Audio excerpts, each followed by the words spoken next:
I'm Karl from the Drab Doo Riffs. And I'm Caoimhe from the Drab Doo Riffs. We're both from the Drab Doo Riffs. Yes, and we're just having some tea. And coffee. Yeah.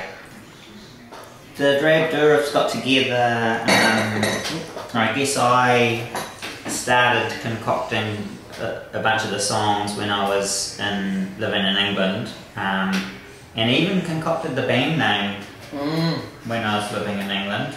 And had a MySpace. A friend encouraged me to just put it on MySpace. There's all sorts of shit up there. And then once I got back here, I started asking around if there's anyone who liked the stuff that was up on MySpace enough to want to actually play it.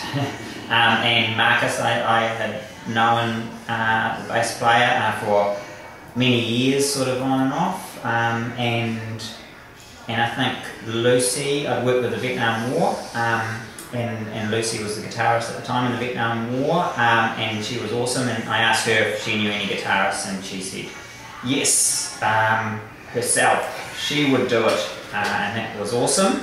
And so then Mikey heard that Lucy was doing it, and he said he'd be keen because he'd been meaning to play, he'd been with her for ages.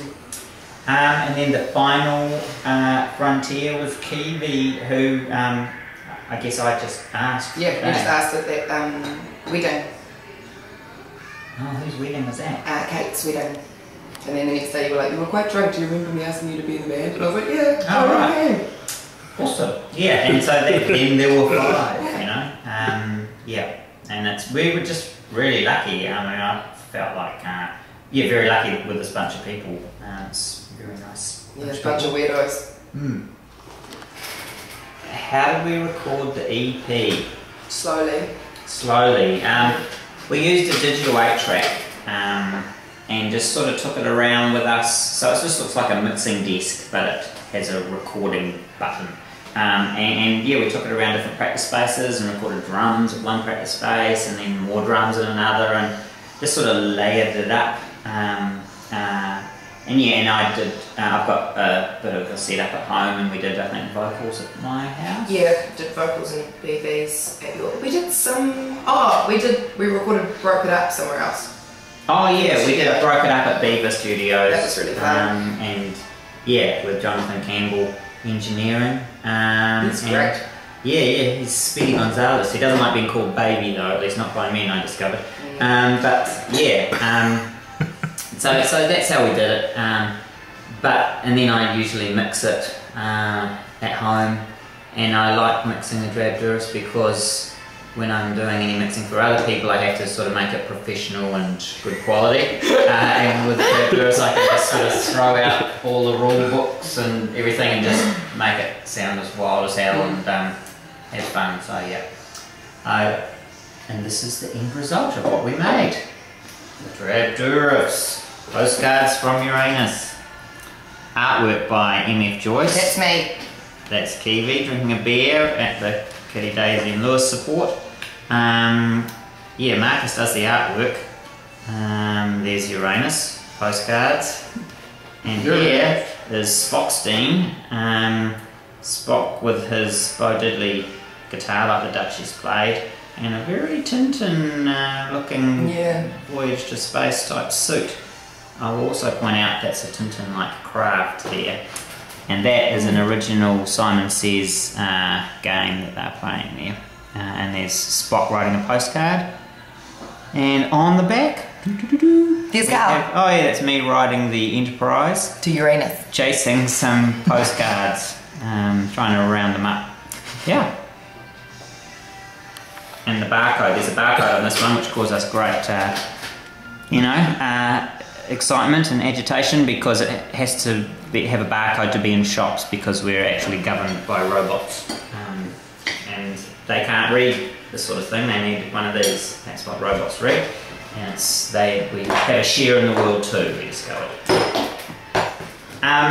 Yeah, so I was in Supergroove before I was in the Drab Doo Riffs, and that was a different sort of experience. You know, we were signed to a major label, and you know, topping the pop charts, going gold, going platinum, all the rest of it. We had lawyers and accountants and stuff to put us deeply in debt, which they did. But anyway, thanks Malcolm.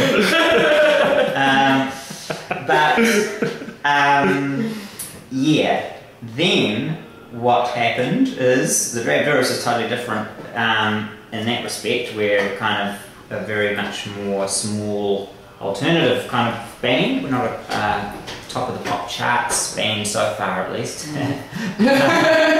Well, you never know, True. But I'd be surprised. There's a bit of swearing in the songs.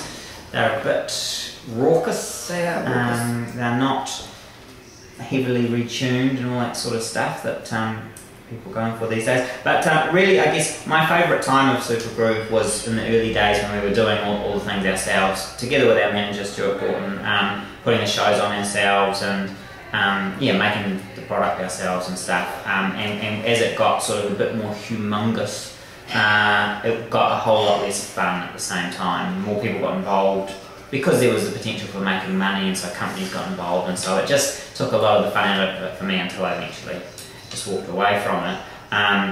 But the nice thing about Supergroove was that we did do the artwork ourselves, we produced it ourselves, and yeah, we did a lot of that stuff ourselves, and I guess I was really keen to have the good things about the Supergroove experience, and so I've really been glad that like Marcus just happens to be this amazing visual artist, and Caoimhe just directed a video for the band, and oh yeah, Supergroove did their own videos too, and yeah, and so we record them ourselves and do.